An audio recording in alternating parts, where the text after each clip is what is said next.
Alright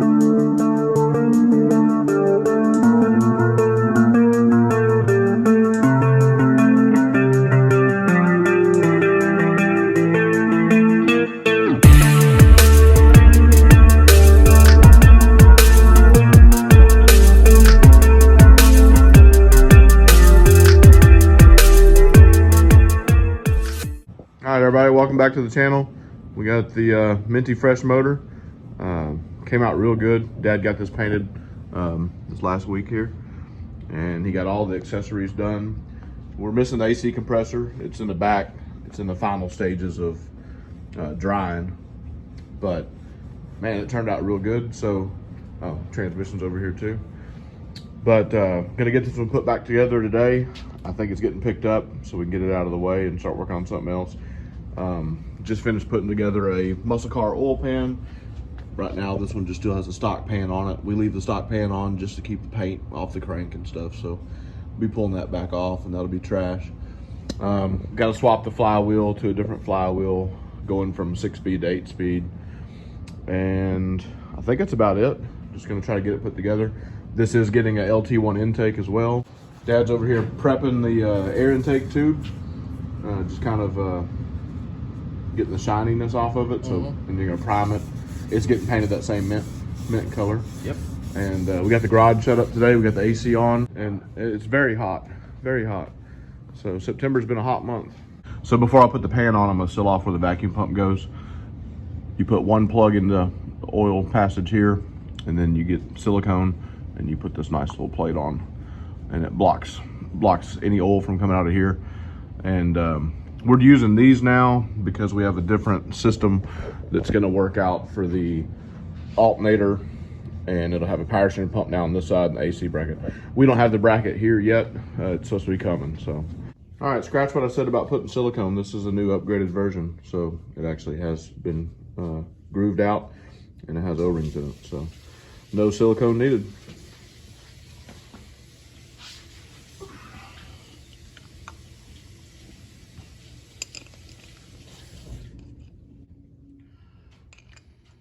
The older ones, I think they were ICT billet, required silicone. This one, I'm not sure where it came from. The box didn't have anything written on it besides made in China. It looks excellent. Yeah. It does look good, yeah. It's even got a shine to it with the other one. They were dull, yeah. And and we're going to be using these, I guess, quite a bit more now because of the power steering pumps are now going to be on the opposite side. Used to, we had a bracket that came out here. So this will be cool. That looks nice. Yep. All right, so I got my block surface here all wiped down with alcohol. Getting ready to put the muscle pan on. Just got to run my bead of silicone here.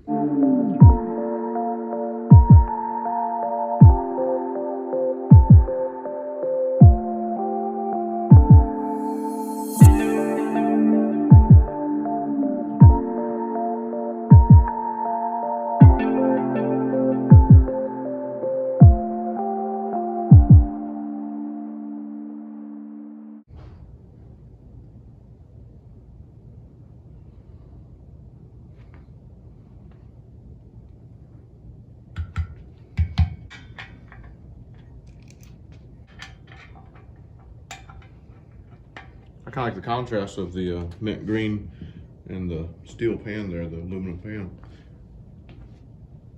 My wife really likes this color too. It's it just says deep mint, but she likes that Tiffany blue color, and that's real similar. Just gonna run these down a bit before we torque them.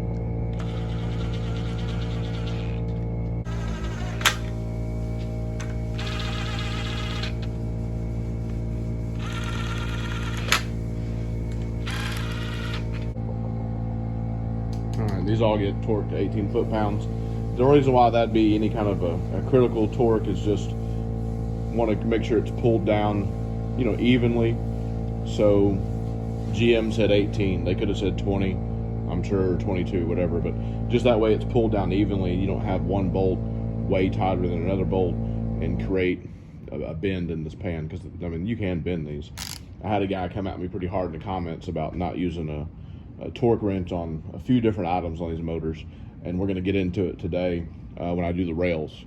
So when I tighten down the fuel rails, I just use the DeWalt. But we'll look up the actual torque spec and we'll see what the difference is.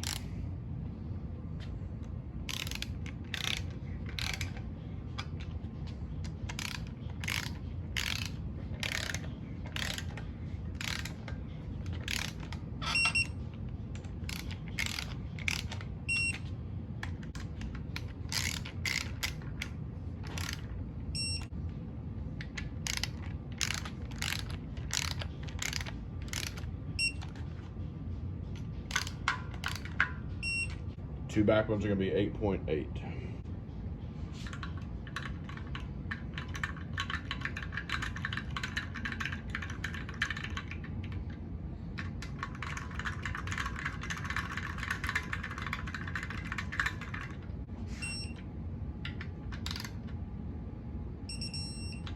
Okay, so I'm going to go ahead and get these fuel rails put on.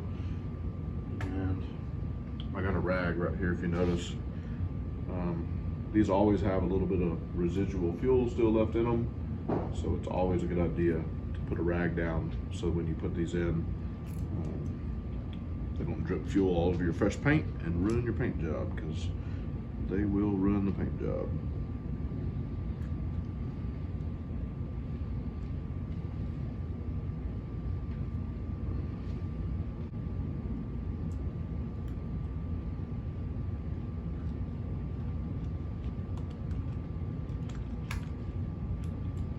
All right, let's get these rails bolted down. Now I had a guy recently, one of the videos, I forgot which one it was. We got quite a few motor videos out now, but he really went off on me using this to put the rails on and saying that he's glad that, you know, we're not building his motor, that, you know, we're gonna strip everything out. And so we're gonna kind of prove a point to him today. I tried doing it back and forth through the comments. Basically his comment was, why did I torque the flywheel bolts but I didn't torque these down, and I used the impact gun and, you know, stripping things out, stuff like that. The way this DeWalt gun works is, you know, you can go light, right? I can stop that with my hand, or you can go heavy. Really kind of depends, right? So anyway, like I said, he just went off. And of course, then later on, he wanted me to build him the motor, and I basically told him, no, I'm not going to build one for you. But either way, so let's put these rails on with this.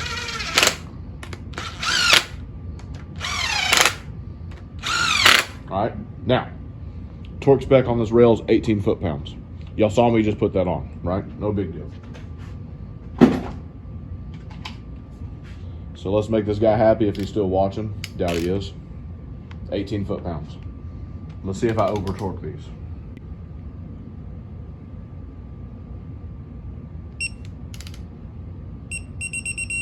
Just now at 18 foot-pounds. So, me using that DeWalt, like this guy was highly upset about,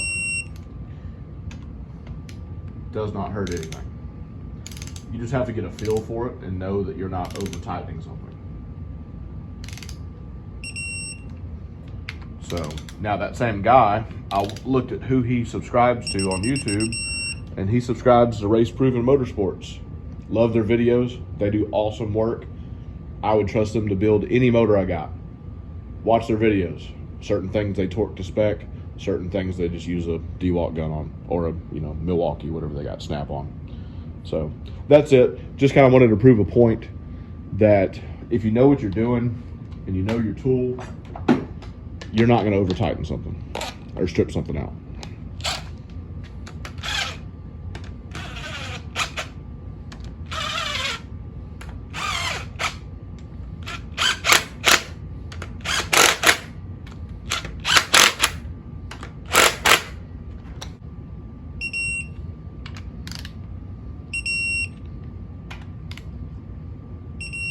So, butt hurt guy out there, if you're still watching, I hope this helps you out.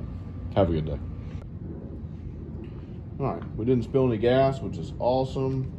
So we're not tearing up this pretty paint job that my dad took a lot of time on. Get our rails tightened up here.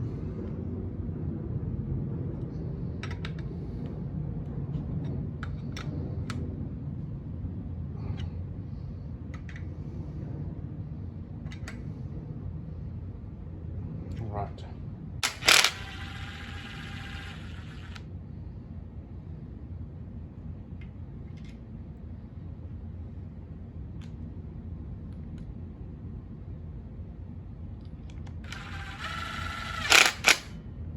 So I got the cam harness in real quick.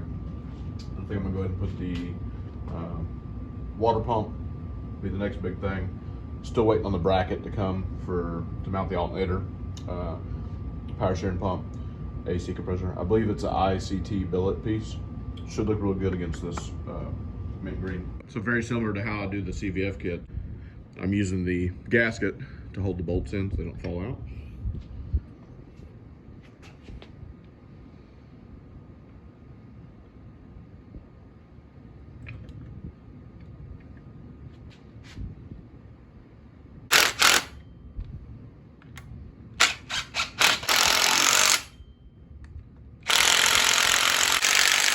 Earlier I was going to put the water pump on.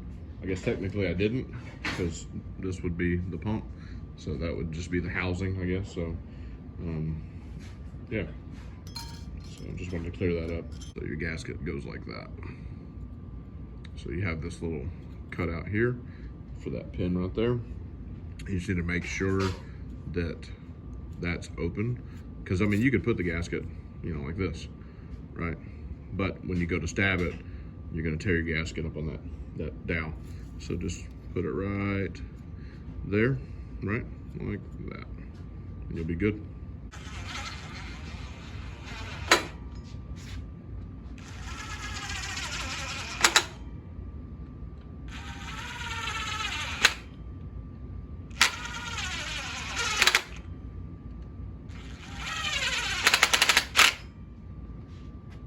There it is. So I went ahead and got the coils on. I got the thermostat housing bolted up, idler pulley. It's coming together. Tell you what, I was kind of iffy about the color, but as it's coming together and this thing pops. It's really growing on you. Yeah, it's looking pretty cool. So it's gonna get that black LT1 intake. Oh, man, that's gonna finish it. That'll be the last thing we put on. So I need the brackets here. So we're hoping they show up today. And then once we get the brackets, I get the alternator. Power steering pump sits about here, and then the AC bracket's way down here. And get that on, then we gotta get it strung up. I gotta change the flywheel out and get the transmission bolted up. But yeah, it's looking really good. So I'd like to find out what they're putting it into. Maybe we can find that out today too. Just curious what's going in. But I mean, even if you were to take this motor and put it in an old truck like this, it would pop. I mean, you open that hood, it'd be like, woo, wow, you know, something different. So it's a cool color for sure. So unfortunately, the bracket for the alternator, power steering pump, and AC is not going to make it today. But the show must go on, as they say. So I'm going to go ahead and get the converter stabbed. We're going to get everything hooked up, and it's leaving like it is. And that'll be the end of this one for us. Still got to get the LT1 intake on it here in a second, and the throttle body. But it's coming together pretty good. So while y'all weren't paying attention, I swapped the flywheel. So that was a 6-speed, because that's what it originally had, and we went back with 8-speed. This was the motor that got dropped off that had the 4-wheel drive transmission on it, so that was the 6-speed, so it's going to get converted over to a 2-wheel drive. But to swap over a 6-speed with a 2-wheel drive, you have to change the whole input shaft. Luckily, if you have an 8-speed, you luck out. All you got to do is replace that little section there. There's a kit you can buy, so it works out good. But anyway, so I got my Loctite on all my flex plate bolts, and we're about to put this on. So this will change that over, and then all I gotta do is bolt the transmission on. I gotta find the intake. It's in a box around here somewhere. So Dad wanted to point out, he does all the painting, all the paint work. The only thing I did to this one was clean it up. But if you can notice, all your open bolt holes, there's no paint inside of them. So that's one of the things we do that takes a little bit more time than a lot of people don't do, is we fill every hole with something. That way, when you go to put your headers on, you go to put your motor mounts in, you go to put your transmission bolts in, you're not fighting gobs and gobs of paint, because each of these motors gets primered, right? And then they get a color. So you're building up some thickness there, and it's aluminum, right? So this is a L83 5.3 aluminum block. So when you get ready to put your accessories on and and all your stuff. You're not having to fight gobs of paint. And that's kind of the right way to do it, in our opinion. I agree. And that's how we've done it, and that's how we're always gonna do it. There it is, got the LT1 intake on, transmission's been bolted up, got the starter on. Like I said, this bracket was supposed to come in, but it's not. But this one's getting picked up today. So we got the painted pieces and a couple of extra parts boxed up so they don't get scratched and everything. But that's gonna do it for us today. It's just wanted to get this one knocked out because they were coming to get it. So we appreciate everybody watching. Subscribe, like, share, ring the notification bell. Have a good one. We'll see you on the next one.